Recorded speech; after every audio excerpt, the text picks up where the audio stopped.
Professor Silvio, parabéns, excelente exposição, problematizando a questão da universidade.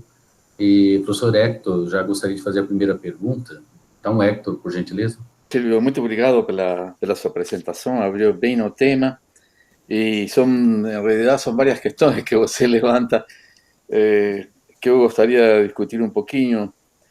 Uma é com relação à universidade ser o loco da verdade. Bom, os gregos definiam justamente isso, né? O Aristóteles falava que episteme era conhecimento verdadeiro, conhecimento pelas causas. Mas, desde o ponto da história da ciência, se nós consideramos que ciência é apenas conhecimento verdadeiro, nós não teríamos história da ciência. Por isso, alguns epistemólogos acham que o que define a ciência é uma certa atitude, um certo comportamento, mas o que sim está colocado, o próprio Raymond Aron, outro pensador francês, coloca, é que ainda não acreditando na verdade, devemos persegui-la. Esse é o condicionamento ético da universidade, perseguir a verdade, ainda que não acreditemos, e ele agrega, assim como devemos perseguir a paz, ainda que não acreditemos na paz. O que acontece é que neste momento nós estamos sofrendo um combate no qual opiniões são colocadas ao mesmo nível que o conhecimento científico, melhor dito, de outro ponto de vista. O conhecimento científico é considerado mais uma opinião ao lado de qualquer outra opinião. Claro que tiene elementos subjetivos o conhecimento científico, é decir, mas a objetividade consiste justamente en un concerto intersubjetivo de pares cualificados que provocan una crítica sobre el conocimiento y lo que sobra más o menos no es o respeitamos. Al lado de conocimientos mitológicos o religiosos, en fin, todo eso. Por otro lado, la cuestión de la soberanía. Que a forma, digamos, de manter uma soberania em função do financiamento, porque, é decir, sem condicionamentos financeiros, é decir, que não recibamos dinheiro da IBM para ter que pensar para a IBM, o que a IBM quer que a gente pense, nós precisamos financiamento do Estado, seja tanto as federais quanto as estaduais, precisamos financiamento do Estado. O problema é que às vezes se pensa, e normalmente o acadêmico cai nessa trampa, de imaginar que o dinheiro público é dinheiro de ninguém. Mas esse dinheiro público é da sociedade, e particularmente do trabalhador que não tem como evadir impostos. Sobre a inovação, aqui é uma pergunta. Se você não consideraria aquelas epistemologias africanas, epistemologias africanas e indígenas. Você outro dia, num artigo, citou justamente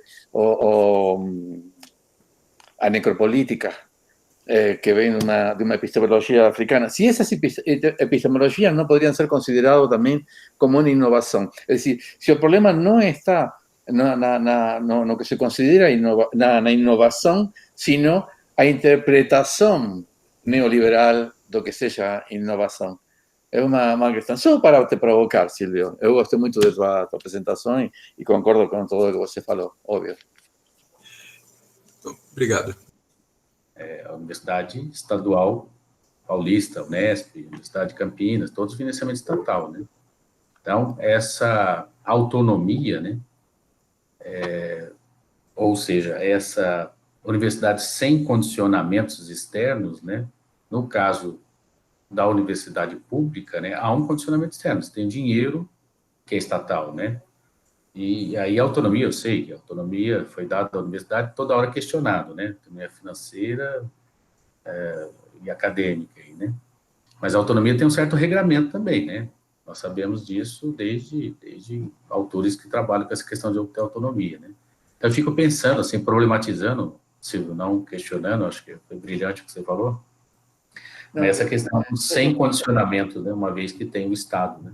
Eu começo pelo fim, então, que é mais simples sempre, né? A questão da inovação. Sim, eu acho que é exatamente isso que o Hector coloca, né? Eu me incomodo muito com a questão da inovação e dos três condicionantes que eu comentei, eu confesso para vocês que o que me incomoda mais é a inovação, né? Porque da forma como ela chega, ou pelo menos da forma como na Unicamp a gente tem vivenciado isso, né? Porque ela chega desde uma perspectiva estritamente neoliberal, que concebe como inovação a necessária relação da universidade com a empresa. Essa coisa de que você tem que, ao produzir conhecimento, você tem que produzir conhecimento patenteável.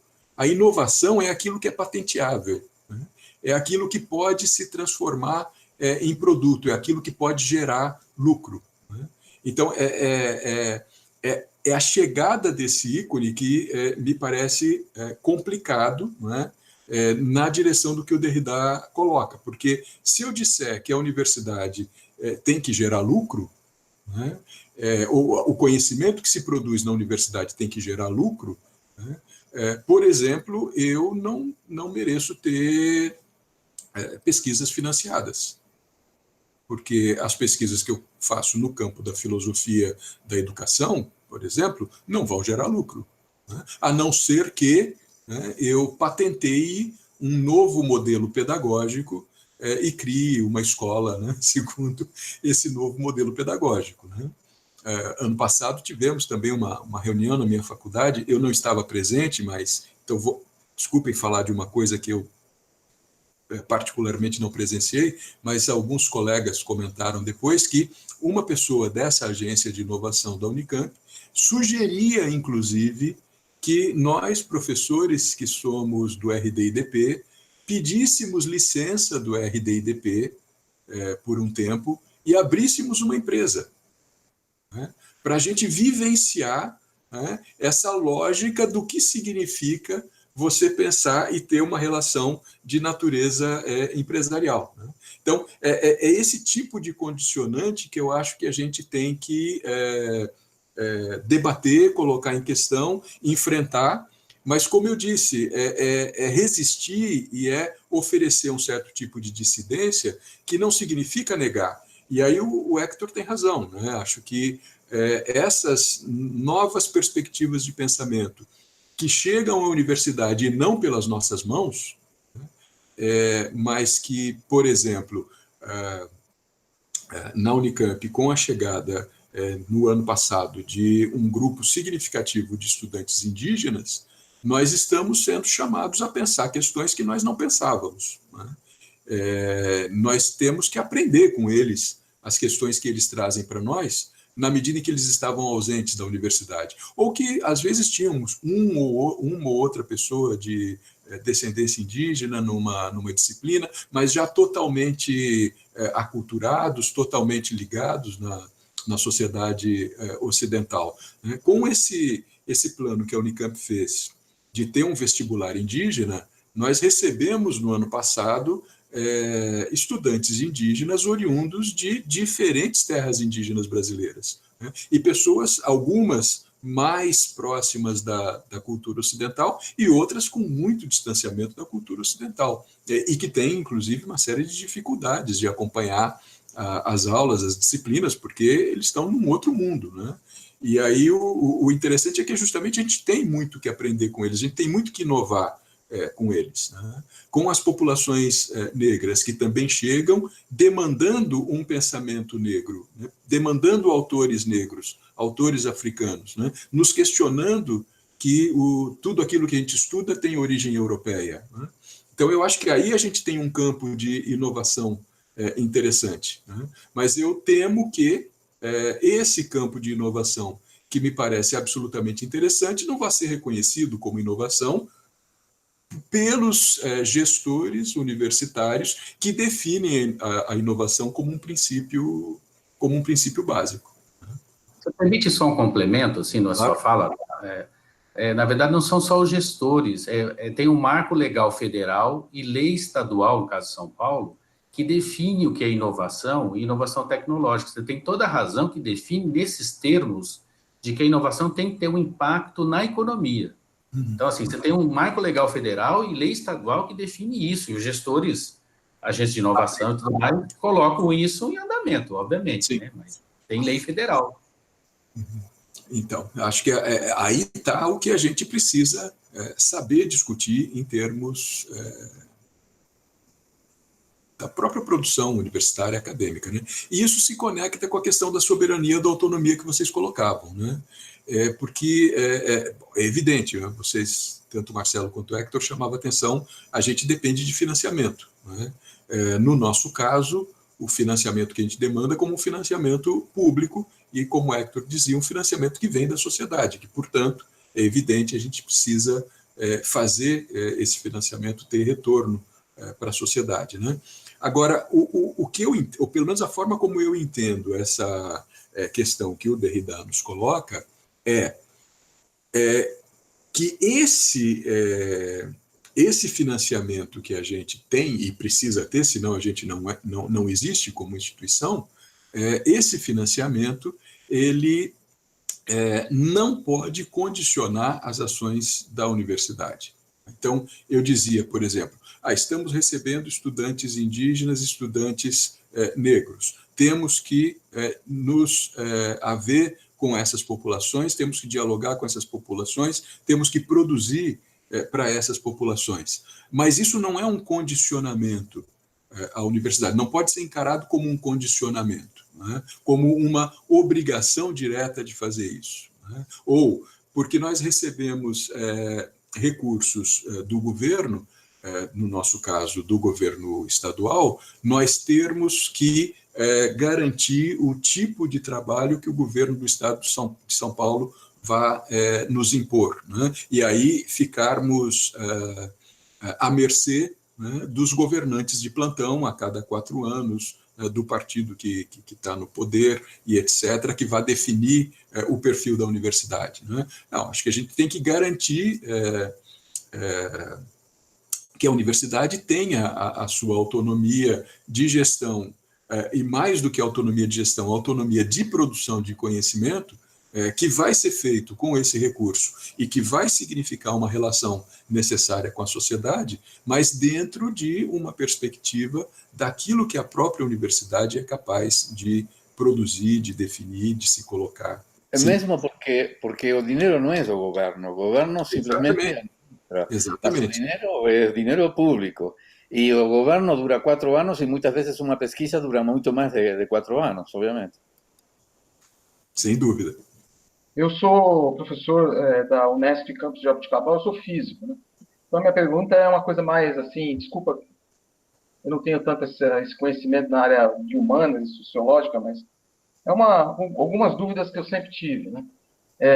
Na reunião passada que esse grupo nosso teve com o professor Vladimir Staflat, eu também tive essa impressão, né? Essa questão da importância da universidade pública para a sociedade, né? Eu acho que nós passamos por um período de inclusão e de cotas, né, e que talvez tenha passado para uma parte da sociedade que via ainda a universidade como uma das instituições que a serviam, né, e aí eu estou falando de uma classe mais média-alta, uma classe alta, né, em que seus filhos estudavam, e ainda muitos deles estudam na universidade pública. Eu acho que com a política de cotas, isso, de alguma forma, reduziu um pouco a importância da universidade para esse grupo, né, esse setor da sociedade, e que já paga saúde pública, já paga a escola de ensino fundamental e ensino médio também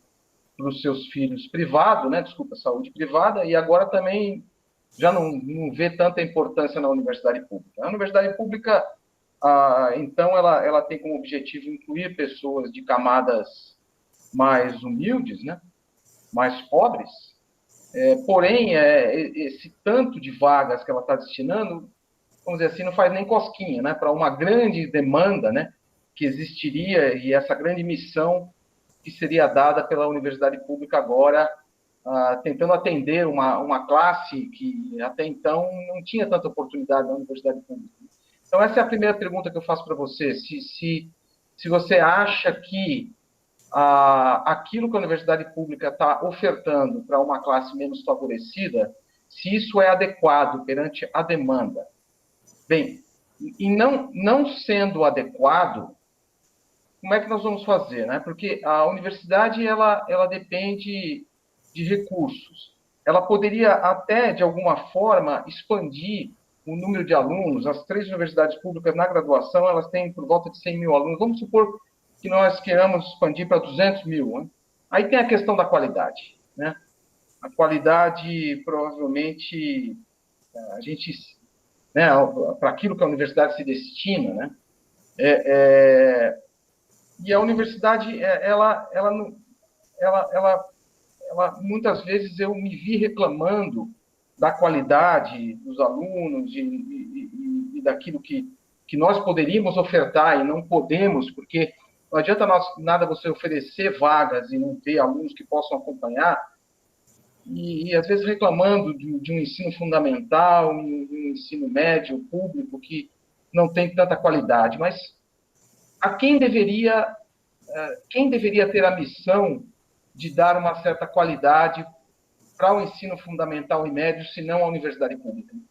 Então, assim, eu vejo que agora nós estamos num período de transição e que nós devemos, talvez, rever as nossas missões.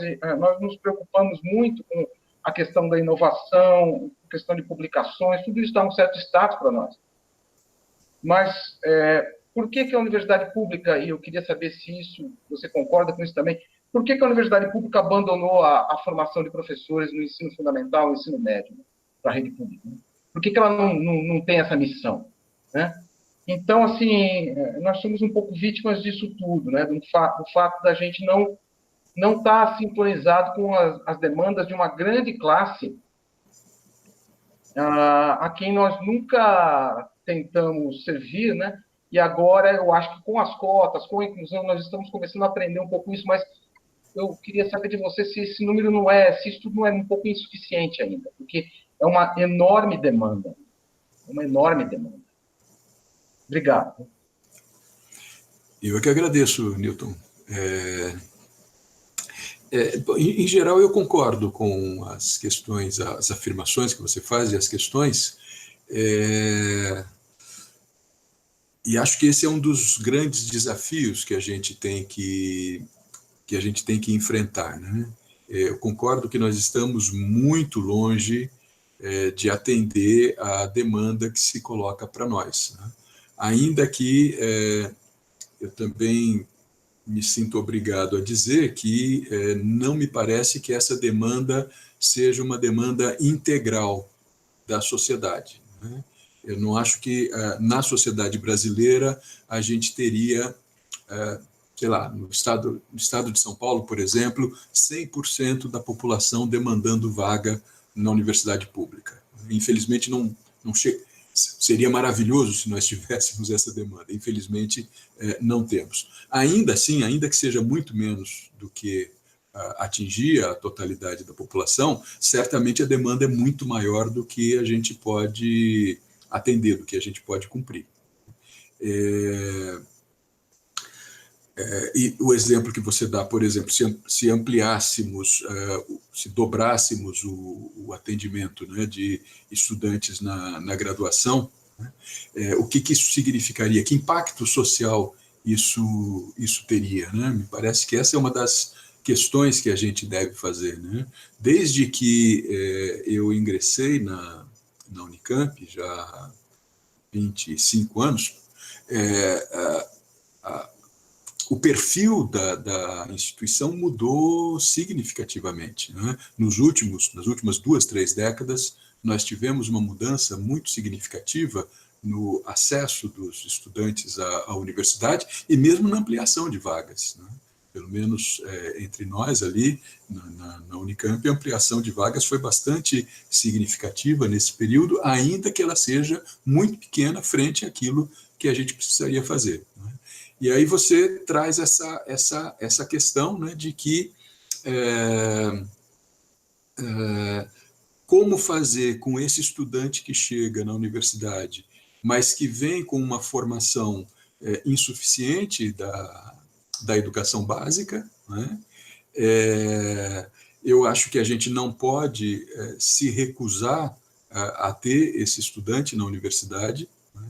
Eu acho que esse estudante precisa ter acesso à universidade e a universidade precisa se organizar de alguma forma para atender a esse estudante e para oferecer a ele as possibilidades dele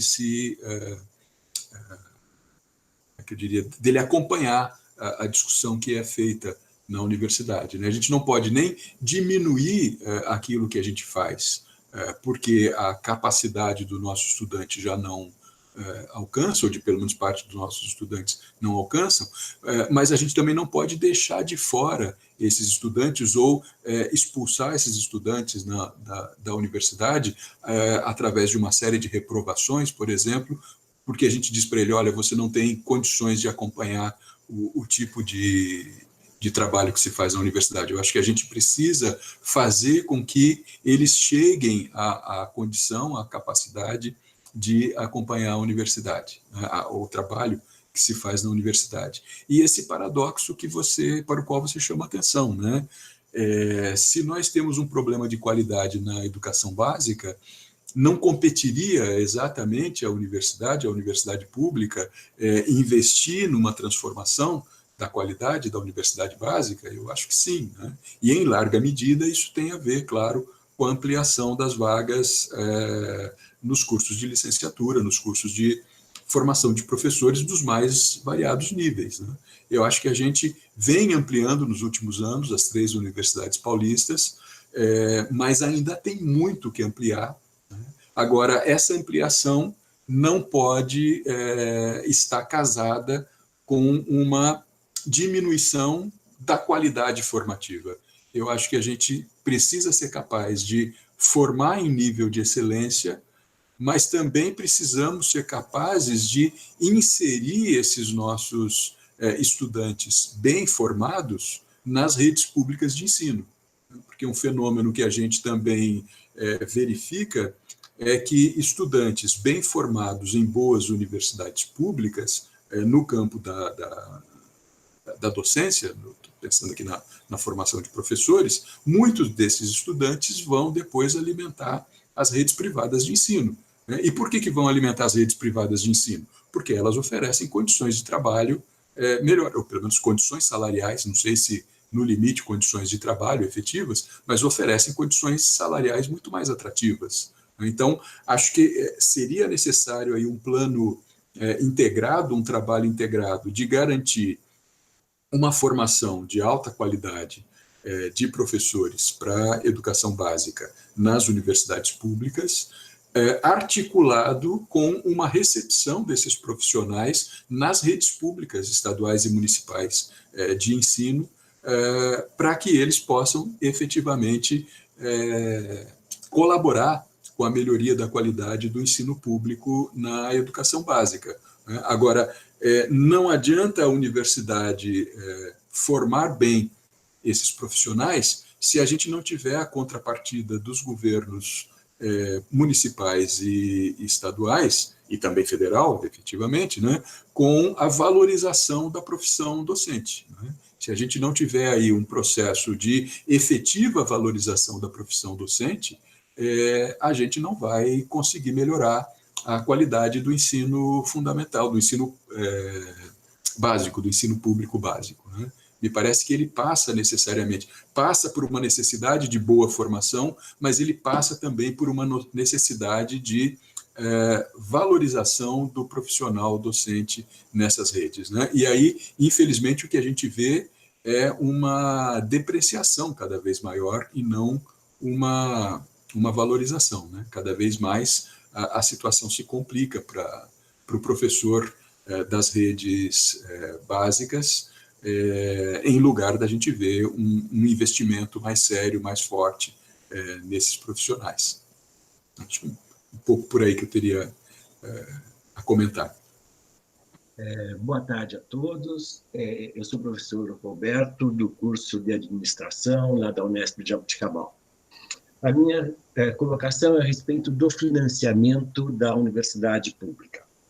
Quando a gente fala em autonomia da universidade, me vem a ideia de ter uma certa competência na gestão dessas universidades, especialmente no que diz respeito às fontes de financiamento.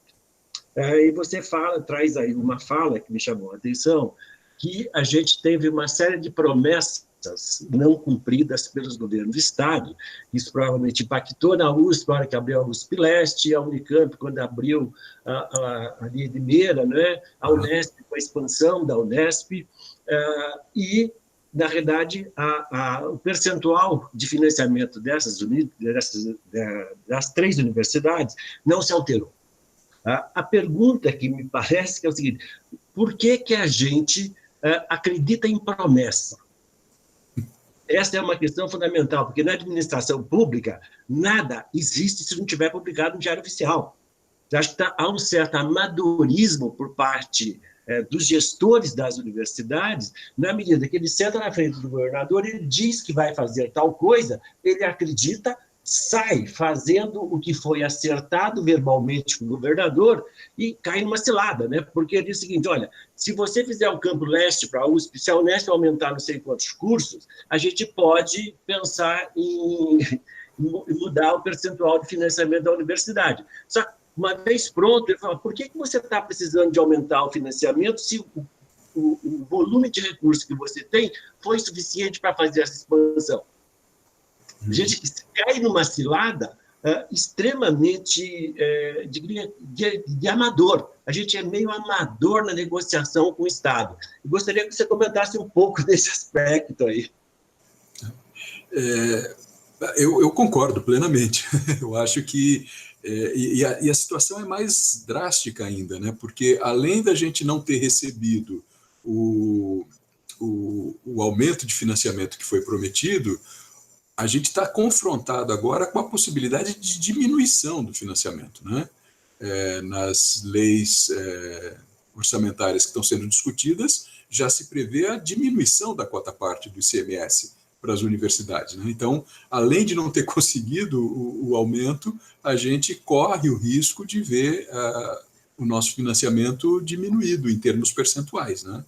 Agora, eu não sei, sinceramente, se é ingenuidade dos nossos gestores ou se é uma espécie de subserviência política, que é o que eu comentava anteriormente, também da minha decepção de ver a entrevista do meu reitor, depois de sair de uma assembleia em que a gente saiu super animado com a questão que, poxa, a universidade resiste, a universidade está se contrapondo ao corte de verbas do governo federal e etc., você vê o governador dizer para a comunidade, porque ele não está falando para a universidade, ele está falando para a comunidade que assiste a televisão às 19 horas, que em São Paulo nós não tínhamos problema de financiamento.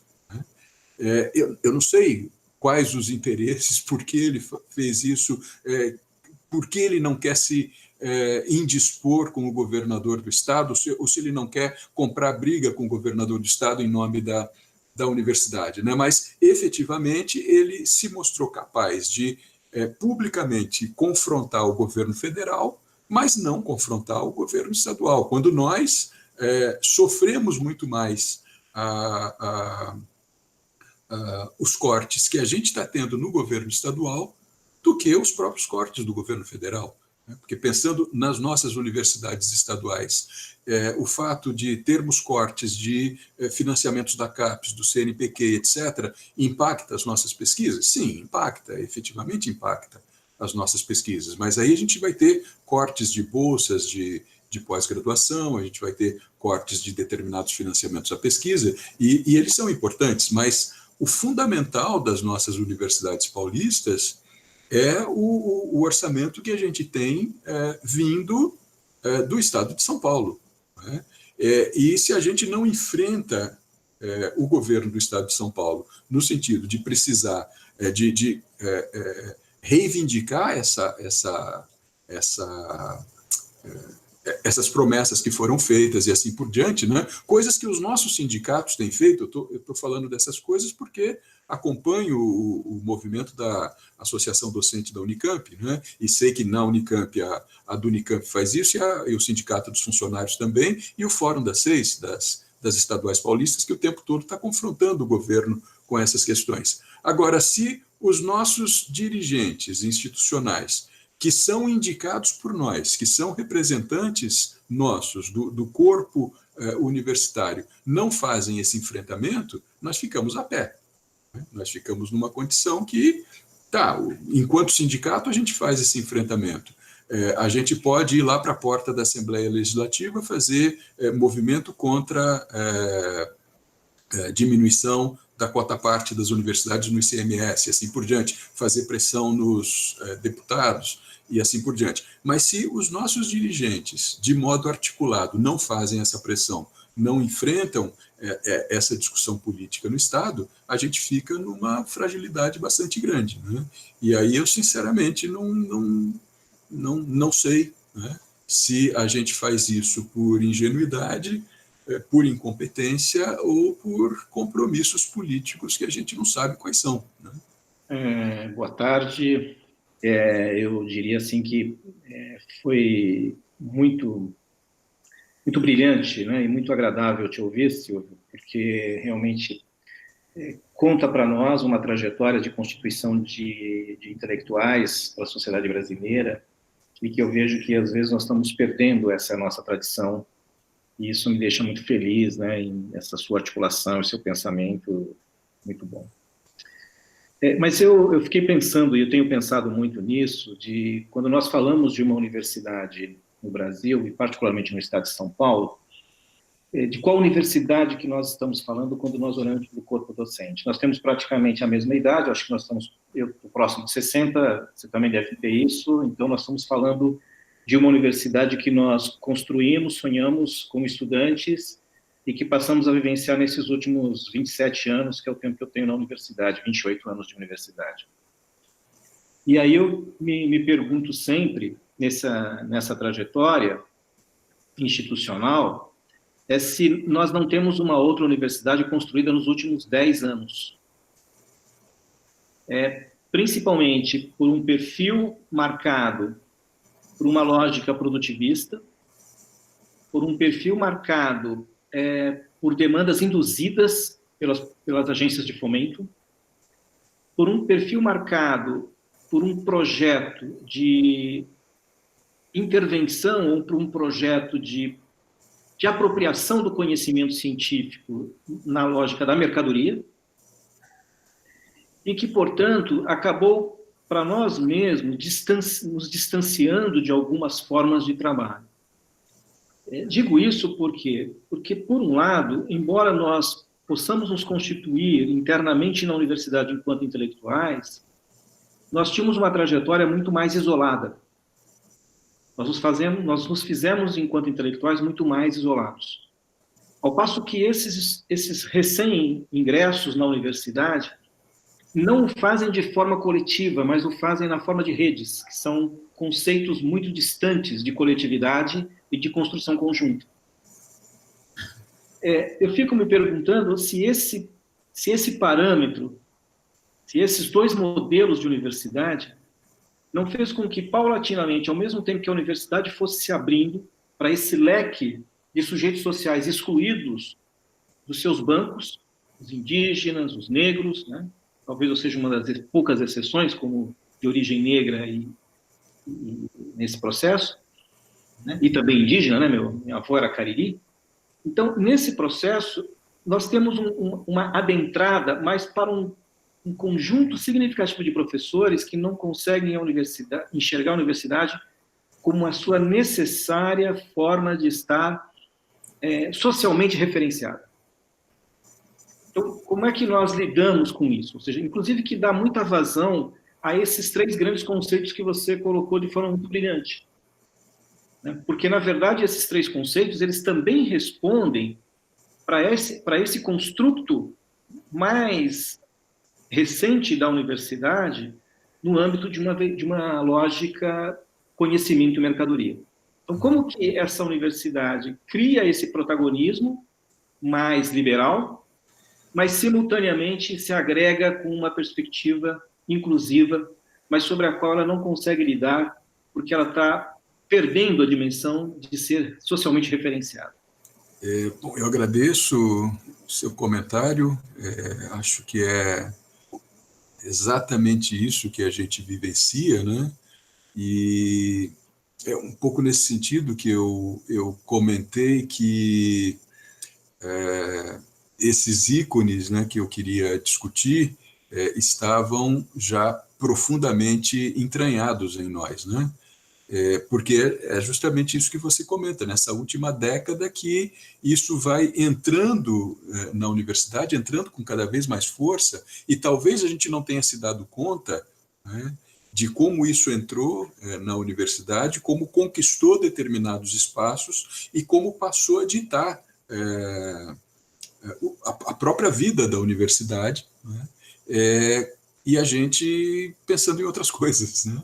Acho que é um pouco também o fenômeno que a gente vive aqui no Brasil, dos movimentos neopentecostais que cresceram, né, sem que a gente percebesse muito, ou percebendo, mas sem ter uma dimensão desse crescimento, né, ocupando espaços, por exemplo, na periferia, que lá na década de 70, 80, a Igreja Católica ocupava com as comunidades de base, com a teologia da libertação, etc., com a retirada desse movimento católico e que tinha uma certa dimensão social colocada, né, essas áreas absolutamente desfavorecidas da periferia acabaram sendo invadidas por uma outra lógica religiosa neopentecostal, que é completamente distinta nesse aspecto social, né?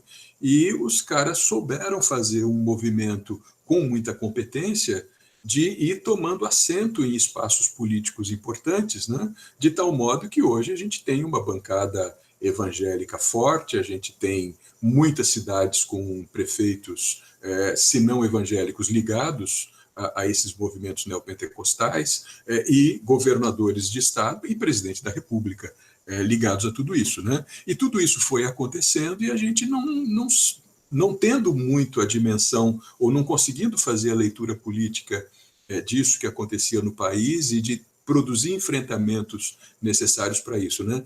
Desculpem eu desviar um pouco a questão, mas eu acho que a ideia é fazer um paralelo com isso que acontece na universidade, né? Porque vai se transformando a universidade de dentro da própria universidade, né?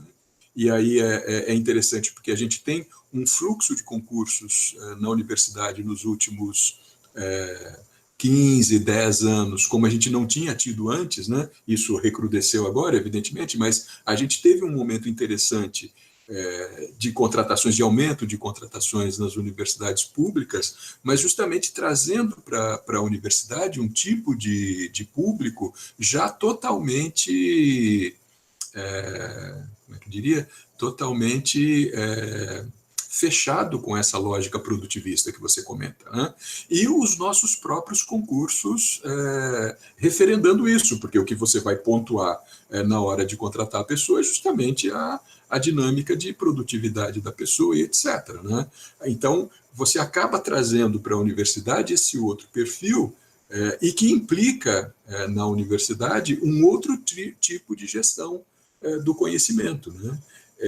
E aí vai ganhando espaço justamente essa lógica da inovação, essa lógica da internacionalização, essa lógica do conhecimento como um produto que vai atender a um determinado mercado, né? Só que isso transforma totalmente o perfil da nossa universidade, o perfil da nossa academia, né? E acho que é justamente essa uma das coisas que a gente tem que pensar hoje e estabelecer estratégias para enfrentar esse tipo de demanda, né? Como é que a gente pode, também não se trata de recusar essa perspectiva acadêmica que se constrói dentro da própria academia, mas como dialogar com essa perspectiva e como reafirmar, né, a questão da relação necessária da universidade com a sociedade, né? Acho que aí está um dos elementos importantíssimos que nós precisamos produzir respostas, né? Que nós estamos sendo confrontados e que, se nós não soubermos responder, essa universidade que, como você diz, né, a nossa geração sonhou e produziu, de algum modo, nós vamos perder totalmente essa questão e a universidade vai se resumir a uma instituição de cunho estritamente neoliberal, né? Acho que esse é um dos grandes desafios que estão postos para a gente hoje. A minha pergunta é um pouco a sequência, né? Na verdade, é mais uma colocação do que uma pergunta. É um pouco na sequência disso que você estava falando agora. Eu acho que a universidade já é neoliberal. E eu acho que a gente é responsável por isso. E explico por que eu estou dizendo isso. Em primeiro lugar, por que o reitor da Unicamp vai para a televisão e faz um discurso diferente do que ele faz para a comunidade? Porque, na verdade, na comunidade, ele não é representante da universidade. Ele é representante do governador da universidade. A gente não elege o reitor. A gente elege uma lista tríplice e quem escolhe é o reitor, é o governador. E o governador tem, claro, se ele escolheu aquele... a gente tem que lembrar que o governador não é obrigado a escolher o primeiro lugar, e o Serra, quando foi governador de São Paulo, ele não escolheu o primeiro lugar para dirigir a USP, né? Ele foi o único que transigiu nisso, mas cabe ao governador. E claro que o Nobel, como os outros reitores, fizeram um acerto com o governador. Então, eu acho que quando o reitor vai para a televisão e fala o que fala, a gente não pode se espantar, porque, de fato, ele está na universidade não como nosso representante. E, por outro lado, e aí vai essa questão que você estava colocando agora, que a gente tem uma necessidade de se recolocar com a sociedade, eu fico imaginando se a gente não tem uma necessidade de se recolocar com a própria universidade, com os nossos pares. Eu acho que nós temos núcleos da universidade que pensam nessa universidade universal, mas a maioria de nós não pensa essa universidade universal. Nós também fomos responsáveis pela essa expansão da universidade da maneira que ela se deu. Quantos cursos da expansão foram de licenciatura? Ou, ao revés, quantos professores de cursos de licenciatura de excelência, eu sou prova viva disso, de excelência, saíram do curso de licenciatura de excelência, que formava professores para a rede pública, com responsabilidade social, saíram desses cursos e foram para cursos técnicos, cursos mais de mercado, por assim dizer, né? Então, eu acho que a gente precisa pensar que nós construímos essa universidade mudou nesses últimos 20 anos conosco dentro dela, então nós permitimos isso, e os nossos representantes é que criaram essa universidade, não os nossos reitores, mas os nossos representantes na CAPES, porque a CAPES não simplesmente virou no dia para a noite e falou assim, não, agora nós vamos ter que ser produtivista, agora nós vamos privilegiar o doutorado, agora não sei o quê. São os nossos pares que criaram isso. Então, eu acho assim, qual que é a responsabilidade que a gente tem nessa universidade? E essa reconexão, será que a gente está fazendo essa discussão dentro da universidade? Essa é a primeira pergunta. E a outra é, até que ponto a sociedade já não foi convencida, por isso mesmo, olha, você mesmo estava falando da invasão evangélica das comunidades, não da universidade, mas das comunidades. Os católicos sempre tiveram... A Universidade de Bolonha era uma universidade que nasceu dentro da Igreja Católica. Quer dizer, os jesuítas são conhecidos por serem bons formadores. As grandes universidades do mundo nasceram como religiosas. Os evangélicos não têm essa visão de mundo, não têm uma visão que valoriza a educação. E a nossa sociedade hoje, ou a parte da nossa sociedade que está adentrando a universidade hoje, talvez por isso a crise neoliberal, é aquela que foi convencida que é melhor trabalhar do que ter direitos. Ou seja, se eu trabalhar sendo escravo, tudo bem, eu estou trabalhando. Então, como é que a gente lida com isso? Com uma universidade que, no momento em que realmente se coloca a expansão dela, que se coloca a abertura para essa sociedade que sempre pagou a conta, não pode mais entrar nela. Que foi o mesmo processo que aconteceu com o ensino fundamental e médio no Brasil. Aliás, o ensino médio é um caso não resolvido no Brasil. Até hoje a gente não resolveu o problema do gargalo do ensino médio, né? Então, essas são as questões que eu gostaria de te colocar. E muito obrigada pela instigante palestra. Eu é que agradeço pelas questões, que eu acho que são as questões que a gente tem que pensar coletivamente, né? Sem dúvida alguma. Porque isso vai se construindo com a gente participando do processo, né? Você tem toda a razão. Embora a gente viva transformações mais intensas, eu diria, né, na última década, últimas 2 décadas, mas isso vem num processo, num determinado complexo, e pelo qual nós somos plenamente responsáveis também, né? E, portanto, né, o debate é um debate que tem que ser feito, sobretudo, internamente, em primeiro lugar, internamente, né? O problema é que a gente vive na universidade, isso que eu vou dizer também é muito lugar comum, né? Todos nós falamos isso o tempo todo, a gente vive na universidade de forma isolada, a gente vive em ilhas, né? A gente não dialoga entre os nossos institutos e as nossas faculdades, por exemplo. Nós talvez tenhamos algum diálogo com os nossos colegas nas nossas próprias unidades, mas dificilmente a gente consegue fazer debates interunidades nas universidades, né? E um espaço que a gente tinha para fazer esse debate, que é o espaço sindical, né, que era mais plural, também foi se perdendo ao longo dos últimos anos, né? A gente sabe que as nossas assembleias são cada vez mais esvaziadas, né? E, pelo menos na Unicamp, ainda que a gente ainda tente fazer algum debate sobre o sentido da universidade, os projetos de universidade, através da nossa associação de docentes, esses debates são absolutamente esvaziados, e inclusive as assembleias em tempos de campanha salarial são cada vez mais esvaziadas, né? Então, a gente não consegue fazer esse debate interno sobre o projeto universitário, o que nós queremos como universidade, o que é a nossa universidade, qual o nosso papel, o papel de cada um de nós nesse projeto, nesse modelo de universidade, nessa perspectiva de universidade, né? Talvez a gente tivesse que ser capaz de construir fóruns internos em cada uma das 3 universidades e, quem sabe, um fórum que atravessasse as 3 universidades, ou que congregasse as 3 universidades, para que a gente pudesse discutir mais a fundo esses processos, essas questões, e tentar construir, de fato, coletivamente, esse projeto, né? O problema é que, no nosso cotidiano, nós somos atravessados por tantas demandas que a gente próprio deixa de lado esse debate, né?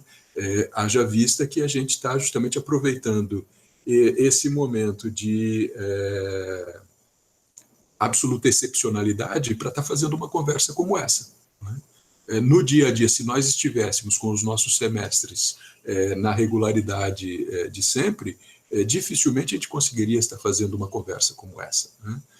Então, quem sabe a gente não possa justamente também aproveitar esse momento de excepcionalidade e, em conversas como essas que vocês estão fazendo, em princípio, num fórum de debates sobre a Unesp, quem sabe a gente não... Vocês já conversaram com o Vladimir, da USP, hoje estou aqui conversando com vocês, quem sabe a gente não consiga dar essa amplitude maior, né, articulando as 3 universidades paulistas em nome de uma discussão, um debate, de um projeto acadêmico que a gente possa apresentar para os nossos pares e apresentar para a sociedade, né? Talvez esse seja um caminho interessante da gente tentar colocar alguns esforços de construção. Bom, primeiro eu gostaria de cumprimentar também a todos e dizer da minha satisfação de participar dessas discussões, e ainda mais hoje com a presença do professor Silvio Galo, né?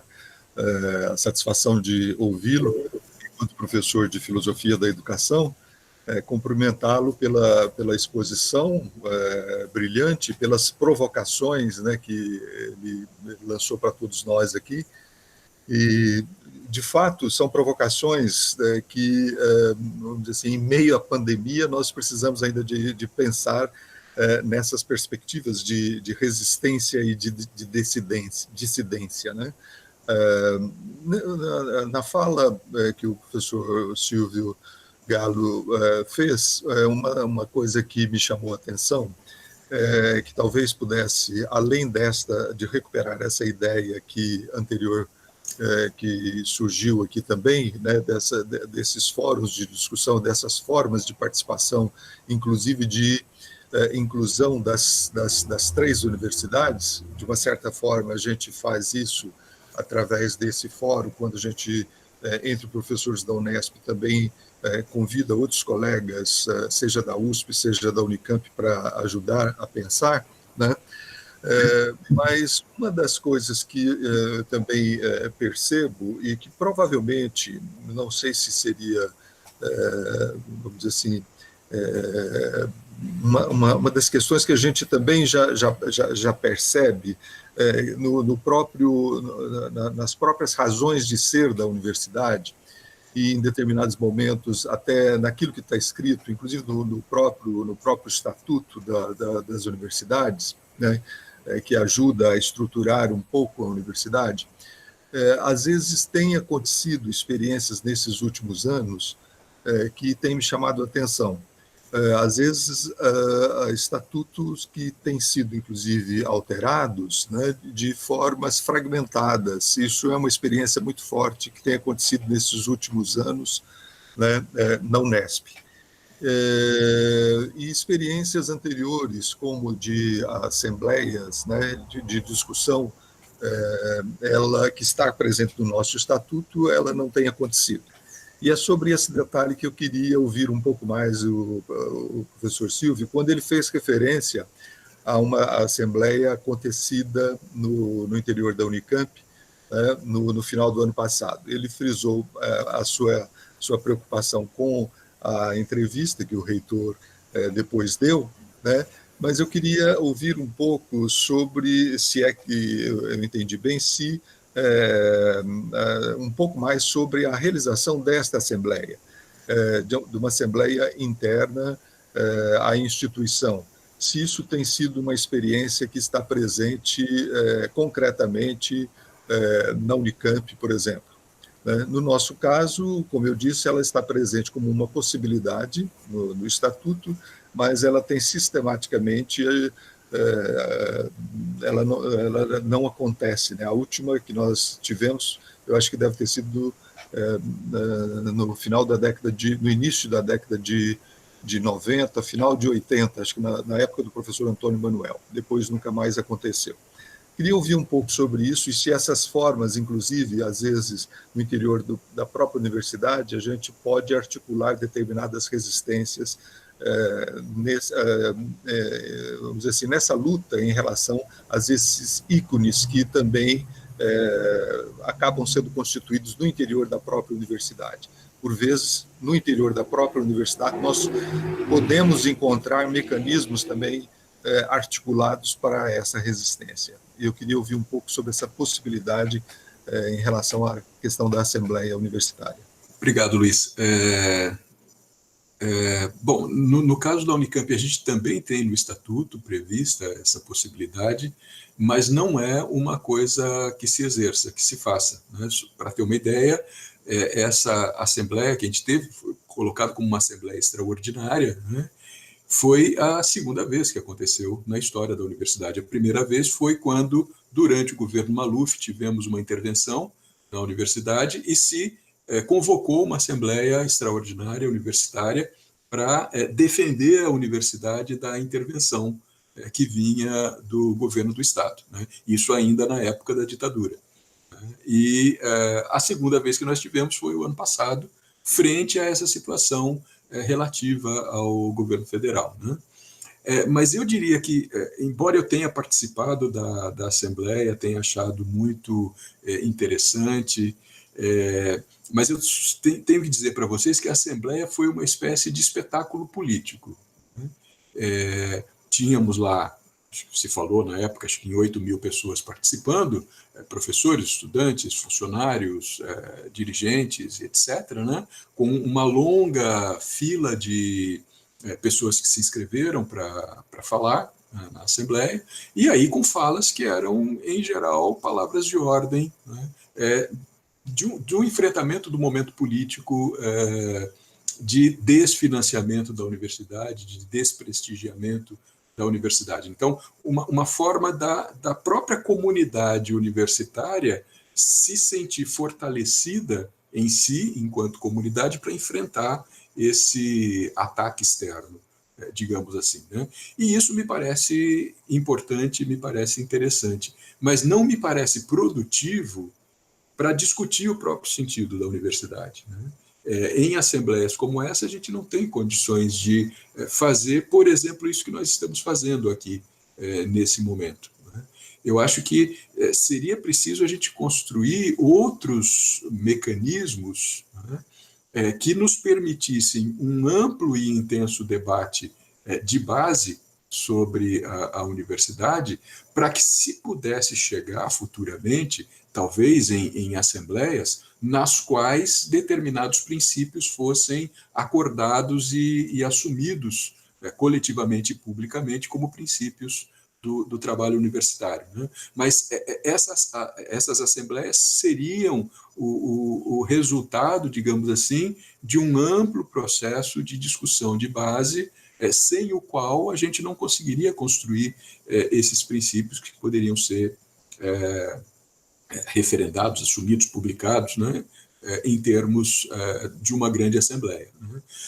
Eu acho que um caminho interessante que a gente tem é um caminho que eu chamaria de micropolítico, de fazermos esses enfrentamentos num campo micropolítico, que eu acho que, de algum modo, muitos de nós fazem, né, no seu próprio trabalho, na sala de aula, através do seu exercício como professor na graduação, na pós-graduação, na universidade, fazendo essa discussão com estudantes, fazendo essa discussão nas reuniões de departamento, nos institutos e faculdades dos quais participamos, né? Eu acho que é esse tipo de movimentação que renderia mais, que possibilitaria um debate mais intenso, né? E isso eu acho que, de algum modo, alguns de nós fazem. Alguns de nós fazem isso em diferentes escalas, em diferentes momentos, em diferentes circunstâncias. O que eu acho que parece nos faltar é justamente momentos em que a gente pudesse, me fugindo aqui a palavra, mas que a gente pudesse articular esses movimentos micropolíticos em instâncias um pouco mais coletivas, né? Então, por exemplo, um debate em termos de uma unidade ou de um conjunto de unidades, né, de uma das nossas universidades. Depois integrar essas unidades entre as nossas 3 universidades. Eu acho que a gente poderia construir formas de estabelecer esse debate de uma forma produtiva, e quem sabe, agora que a gente está aqui se sentindo absolutamente obrigado a usar essas ferramentas tecnológicas para fazer esse debate, quem sabe a gente não se disponibilize, inclusive, a fazer esses debates com essas ferramentas no futuro, mesmo que a gente consiga ter as atividades presenciais, mas a gente poderia, por exemplo, construir um fórum de debates na Unicamp, um fórum de debates na Unesp, um fórum de debates na USP, e depois ter um fórum virtual que a gente reunisse representantes das 3 universidades para trazer os debates que foram feitos em cada uma delas e tentar tirar algumas diretrizes mais amplas que possibilitassem um trabalho integrado das 3 instituições, né? Talvez esse possa ser um caminho no qual vale a pena investir, vale a pena colocar alguns esforços de nossa parte. No, Silvio, eu tinha começado faz um tempo um projeto com o Vox, que está, ou pelo menos estava naquele momento como presidente do Instituto de Altos Estudos daí da Unicamp, e com o Instituto de Altos Estudos da Unesp, para discutirmos a universidade pública no 2040, es decir, fazer cenários prospectivos para 2040, qual seria a situação do Brasil naquele período, naquele momento, que seria o estado de São Paulo e qual seria o lugar e a função da universidade pública nesse cenário. Qual seria, aí sim, a comunidade acadêmica, qual seria o cenário desejado para aquele futuro, para começar a tomar hoje as medidas conducentes ao cenário desejado para a universidade no 2040 e que nos afaste do cenário indesejado da universidade, que seria o colapso da universidade, digamos, basicamente. E de 2040, primero porque metodológicamente, desde o ponto de vista da construção de cenários, é mais adequado quanto mais longe é o cenário que se está construindo. E também porque não tem implicância nos interesses pessoais dos que estamos construindo esse cenário. É decir, é imaginar uma universidade além de nossa própria existência, é decir, a universidade que realmente consideramos o melhor possível para o Brasil e para o Estado e para a sociedade brasileira do Estado de São Paulo, independentemente de nossos interesses. Isso não prosperou. Desculpa, eu estava aqui sem câmera, desculpa, Silvio. Não tinha colocado autorização para me filmar. Mas finalmente não prosperou, porque por essas questões burocráticas que vão emparrando as coisas. A Unicamp estava muito interessada. E às vezes é mais fácil você falar com professores da área de educação de outra universidade que em teu próprio departamento, onde não tem interesses pessoais de poder ou de disputas pessoais, enfim, esse tipo de coisas.